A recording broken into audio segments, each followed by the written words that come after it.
All right, everybody, welcome back to this Fixx album review series. We're at our second last stop here with the return album after 9 years of studio releases. We're talking about 2012's Beautiful Friction. Very cool album cover. Kind of reminds you of like the Terracotta Army or something there. Kind of weird looking. And I think it was done by one of Jamie West Storm's relatives. I don't know if it's his son or who, but it says artwork done by... or at least the interior artwork was done by Jack West Storm, so my bad. Which is just kind of, you know, background looking stuff. But anyways, yeah, this album, what, 9 years after Want That Life? So these guys really kind of dropped off there for a little bit as far as studio releases go. I'm sure they did some tours kind of sporadically and stuff here and there. And, you know, we'll start off with the production on this thing here. It's got that modern production that's really, really crisp, really clean, which really fits, you know, the Fixx has always had just some pretty top-notch production throughout this discography, as we've seen. So, to no surprise, they knocked that aspect out of the park here on this album here. So, we'll kick things off. We got 11 tracks here. We open it up with Anyone Else, which is a cool little upbeat track. Almost kind of reminds me of like a U2 song, or like, it kind of sounds like a song by U2, kind of the chorus and everything, which, not that big of a U2 guy, right? They've got some good ones out there, but that's not a slight to this song though, because I think it's a very cool and very fitting opener to kind of get things kicked off here with a more upbeat approach. And as we'll see here, the deeper we kind of go in this album, it seems like the more of that classic Fixx you get to hear. But Anyone Else it's a really cool one. It's got a really hooky chorus and everything. I'm not sure what the singles were off here, but I feel like this one was probably one of them. It has that sound to it where it would probably be a single off here, but very solid opener for sure. Then we go with Just Before Dawn. This one's got a really cool bass groove going on with it, and kind of a little bit of a darker, slower approach as opposed to that opening track. It's a solid one in and of itself, but not one of my favorites off here. But you know, it's memorable and has its place on here. And again, as we see, we'll go. These first three tracks mainly, which they're solid in their own right. But things get just way better as we go along here, which that'll take us right into the third track, Take a Risk, which is probably my least favorite off here. This one is not too memorable for me. It kind of reminds me of like a, you know, almost like an early or really like a late 2000s kind of indie rock sound with the kind of fuzz and all this stuff they got going on with it, almost like the Strokes or something, you know. Which I'm not too big of that kind of artificial kind of fuzz sound here with this, but it's not a terrible song by any means, but I think I can safely say it's my least favorite off here. But immediately after that, we dip into one of, if not the best off here, the title track, Beautiful Friction. And this is where we start to dive into that, you know, that classic Fixx sound, man. This real bendy, watery kind of riff on this one, from Jamie West Storm, as well as that just kind of soft vocal from Cy Curnin is just fantastic. This is just a phenomenal track off here, this title track, and it is one that is not to be slept on for sure. I remember that this one was one I continuously have come back to over the years on this album. It is this title track, just because, you know, it's got that classic Fixx sound. If you know, you know, right? And it was cool that, in a way, it almost seems like, at least for me, they kind of got maybe some of my least favorite ones out of the way to go on to this one and going forward. Because then we go into track number 5 with What God.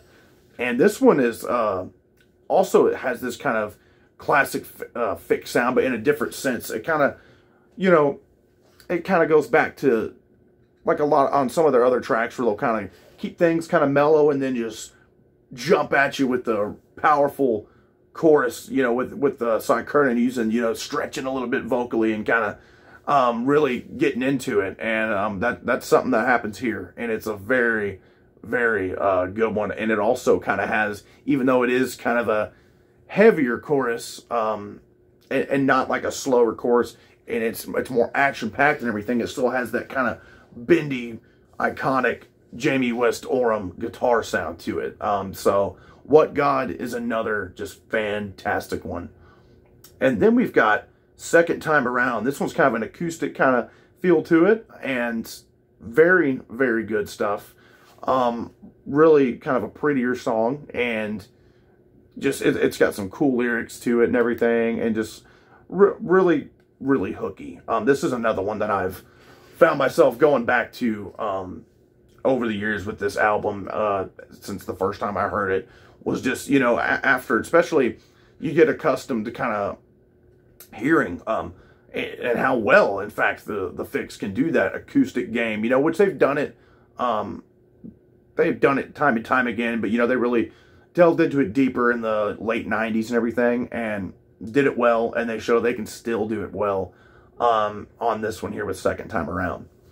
Then we go with Follow That Cab, and this one, another cool and kind of an action-packed kind of sounding song, more upbeat. It's got this really cool groove to it during the verses especially. So that's the big standout here for me. I wouldn't say it is top of the shelf material, but it's a very good song, and it does help kind of break up the pace there. You know, you get the acoustic song and then kind of back into a more upbeat, kind of busier track with this one. So Follow That Cab is another really good one. And same with the following track number 8, Shaman. This is a good one that's got a really hooky chorus in it. That also, for me, kind of falls a little bit kind of in that category with where I've got kind of Follow That Cab in my mind as not being one of my favorites off here, but damn is it good. And it keeps that flow going of like, man, this is some, you know, kind of 80s sounding Fixx here. With just in the way the song structure is, and the choruses, and the sound and everything. So it kind of helps keep that pace going for sure. Then we go with track number 9, which this one has become one of my favorites, no doubt. And man, Something Ahead of You. This one, I forgot just how damn good it was. Man, what an amazing track. And it probably isn't that long of a track, but it kind of gives this illusion that it is, because this really incredible time change at the end that is just a really, really pretty sound, and kind of slows things down, and man, and it really just kind of throws you. Like, I mean, I was kind of jamming to this, and I was like, oh man, and I was thinking it maybe have bled into a different song, but no, it was still this song. So again, I'm not really sure the time stamp of this or anything of where how long this track is, but it kind of gave that illusion of it being longer. Due to that kind of unexpected but very fitting time change that really made this track for me just a fantastic, fantastic Fixx song, which is another one that I'm going to be, you know, since I forgot just how damn good it was, I will be jamming to that one 100% more and more. Then we go with the second last track on here, Girl with No Ceiling. This is another solid one it's one that's bound to get in your head, man. This is another one that's got that 80s sound to it. Really, really dig this one.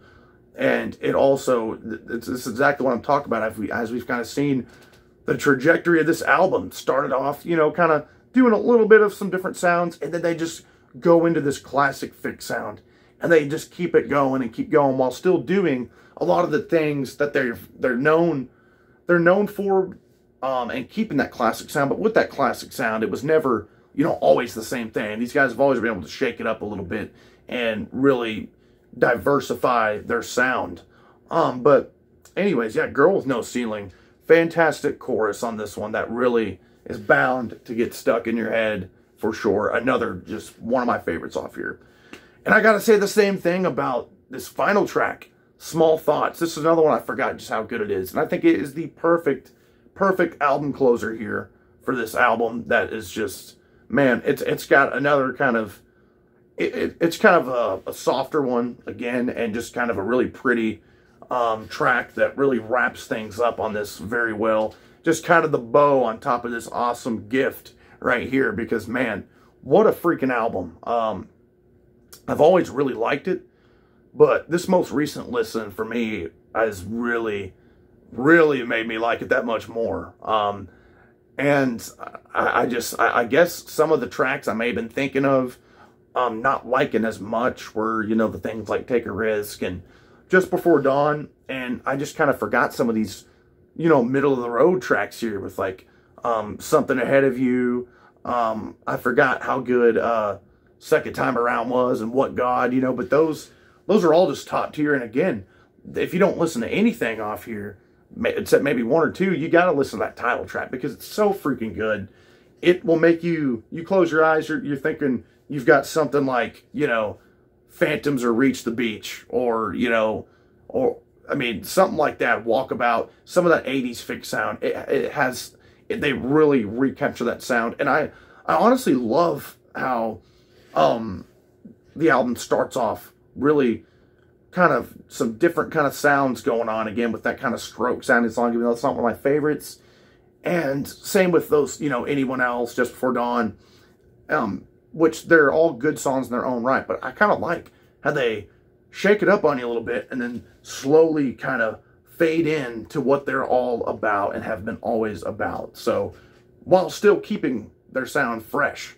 So anyways, guys, yeah, Beautiful Friction is a beautiful album. All right, just amazing, amazing stuff here that I forgot just how damn good it was. Again, like I always say, that's the beauty of this, is when you, even an album, as we've seen throughout here, an album that I didn't like at all, you know, just kind of think, because I thought of, you know, mainly the bad tracks I remembered off of it, but ended up really liking it, you know, with that Elemental album. If I'm drawing a blank, the one in the 90s that I really didn't like, I think it's Elemental. But, you know, then the same thing can happen with albums that you did like, though. You end up liking them that much more. And that's what happened here with Beautiful Friction. So, anyways, guys, yeah, let's hear what your guys' thoughts are on this thing. I know this is another, you know, this is in the 2010s, so the band's not all that popular at this point, but, you know, as with a lot of bands that may have fallen off the radar or whatever for a lot of people, if you're a fan of this kind of music, if you're a fan of the Fixx, then you know you're in for a treat when you're listening to Beautiful Friction here. So, anyways, guys, yeah, just let's chat it up down there about this, about some other bands, stuff like that. I know some of y'all have been giving me some recommendations, like that. One of y'all gave me that recommendation to listen to XTC, so been jamming to that, been digging it, very cool. Love getting recommendations on bands, stuff like that, and talking about stuff like that and different albums. So love a lot of that discussion down there. But that takes us to our next album review. Will be the final one of this Fixx album review series that I know seems like it's gone forever. I've had a lot of life changes and stuff going on all through this year. This year's kind of scooting on by really quick, but yeah, I know it seems like it's been taking forever, but I got a new job and all this stuff going on, so things are about to get a little bit more stable as far as the release schedule and things again. Just when I thought it was going to be again, you know, I ended up getting a new job and having to get all this stuff going. So, but we're hopping back into it, and next time we're going to look at the Fixx's most recent album, 2022's Every 5 Seconds. So stay tuned for that, guys. Like, subscribe, and comment. Thanks.